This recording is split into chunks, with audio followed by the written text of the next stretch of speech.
Alright, welcome back for another replay cast. This time we're going to be playing as the Greenskins. This will be the new faction that I'm learning.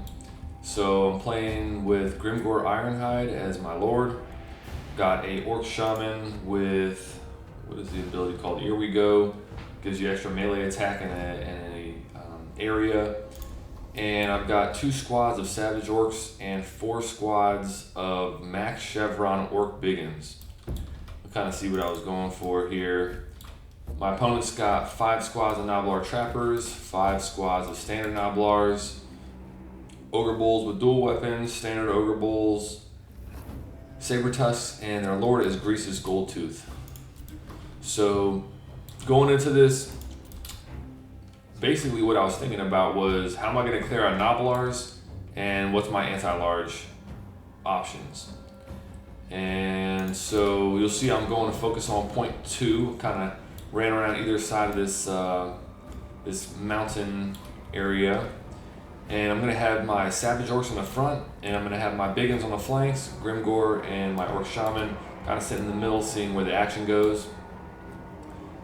So Savage Orcs I'm keeping on the front line because I figured usually there's going to be Noblars up front, and these guys are pretty good damage dealers. They're not really armor piercing, but I figured from what I knew about the Orc roster, they'd be one of the best responses to a lightly armored high unit or high model count unit like this. I mean, look at these guys dropping. They started at 160, already taking out like 20, 30 models within about 5 seconds of this combat initiating. A lot of ogres coming through here with Greasus, so I got Grimgor, some Biggins coming to respond. Keeping 1 squad of Biggins over here to plug this gap. Brought in a squad of Savage Orc Boar. Oh my god, that is a mouthful. But Savage Orc Boars over here on the flank. And basically what I'm looking to do is just sit on top of point 2 and take that. And just try to take good trades and go for another point as the match continues. Grimgor and my Orc Shaman jumping on top of Greasus. My Orc Shaman has already taken a decent bit of damage, although Greasus has as well. Grimgor's got some huge output. Got a lot of his abilities getting popped up. I popped Here We Go on him, or Here We Go as the works say, and just a big mess of a fight over here. Now I maxed out the chevrons on the Orc Biggins because I figured getting a lot of experience on them and just giving them better combat stats and leadership would keep them in the fight longer. The Greenskins seem to not have the best leadership from the matches I've played. I've got my ass kicked in a couple of matches before this, so this is kind of the first one where it's a little more competitive. And so that's something I wanted to be aware of. These guys have good anti-large, and a lot of the Orc units don't have, or excuse me, a lot of the Ogre units don't have high armor. So I figured Biggins would be nice for dealing with standard Ogre Bulls and whatnot. It seems like a lot of people are bringing those as a major part of their build these days. So my Shaman got beat up pretty bad. Greasus is taking a lot of damage as well. He's looking to shift him away from Grimgor, so I'm kind of just trying to track him down. I actually popped the Bloodforged Armor ability. It gives Grimgor extra armor, but it also does an area of effect explosion around him, so I use that to try to clear out some of the Noblars and get through them to keep chasing this guy. You see he's kind of scooting away on his little motor cart and chasing him down the Grimgor. So Night Goblin Archers, I brought 2 squads of these guys, and what I was looking to do with the Night Goblin Archers is kind of just have them sit in the back, and I wasn't even using them, I wasn't even thinking about them being damage dealers. And a lot of times you'll look at ranged units and think they're going to be damage dealers for you. I wanted to get the poison on whichever target I wanted. So if you have standard Night Goblins and not the Archers, you're going to have to be able to maneuver them to get to wherever the target is. Quick note, Savage Orcs coming in here. I was saving up some supplies and figured to deploy them over on this side because I saw the Noblar Trappers. I don't know what my opponent is doing with his supplies. This has got to be a newer player. This is not something I noticed until now. But yeah, I figure with these archers, you'd be able to get in some shooting, and if there's any kind of like higher tier Ogre Kingdom unit that comes on the field and is putting out a lot of damage, I can shoot them with the poison arrows, and they decrease their damage output, they decrease their speed and their maneuverability and whatnot.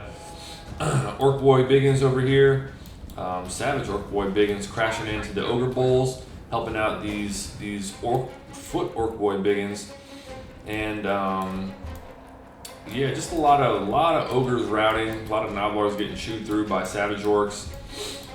These Goblin archers have kind of repositioned themselves a little bit to escape the Nablar trappers, and these savage orcs are going to be coming through the rear and just doing a lot of damage to these guys. Greasus is still maneuvering around. I'm getting a little bit ahead in the gold value.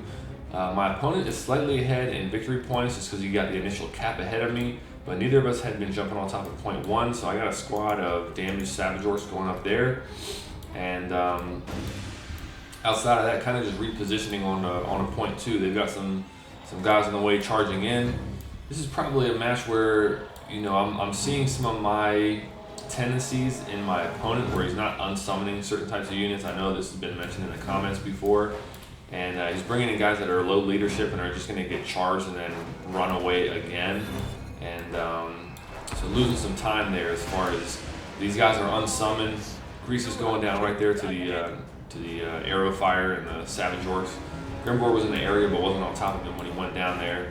But when you unsummon units, you're going to give yourself some supplies back and allow you to bring in a fresh squad of those guys sooner rather than later.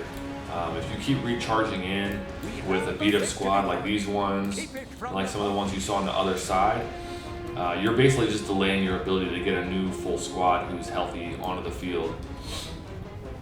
And again, you can see my opponent, a lot of supplies sitting in the back pocket. At times it can be good to save up supplies because you can summon a big force of guys, especially when they're mobile, and apply pressure where your opponent isn't expecting it.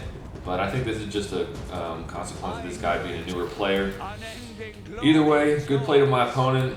I'm not sure how my build would have worked out against a more experienced player.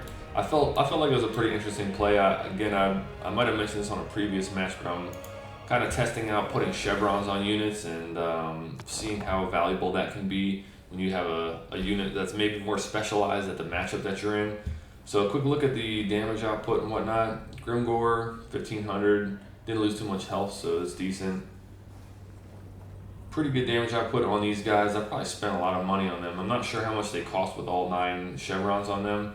I would assume they probably cost more than 1,000, but they did pretty decent considering none of them got chased off the field. My shaman really didn't do too much. Some of his contribution doesn't really get calculated in the damage dealt because of him doing buffing spells. I only brought a buffing spell for him. Savage orcs, nothing special. They're just fighting Nablars, so not too surprised there. The savage orc boy, Biggins, putting in a good amount of damage for how long they were on the field. I guess this probably doesn't make up for how much I spent on them, but either way, it seemed like the Biggins themselves pulled most of the weight. And I think this was a squad of archers that got some shots off on Greasus. So for my opponent, not too much value on him. Ogre Bulls did decent. Seems like the Ogre Bulls probably put in a lot of damage for him. None of the trappers or the standard Noblars got too much value. And Firebelly got chased off pretty quick. Didn't get to bring the Sky Striders in, though he definitely had the funds for that. Leadbelchers didn't get too many shots off. There weren't too many tightly packed infantry squads for the Leadbelchers to deal with. I feel like that's one of the unit types that Leadbelchers are usually best against. So anyways, thanks for watching, and I'll see you on the next one.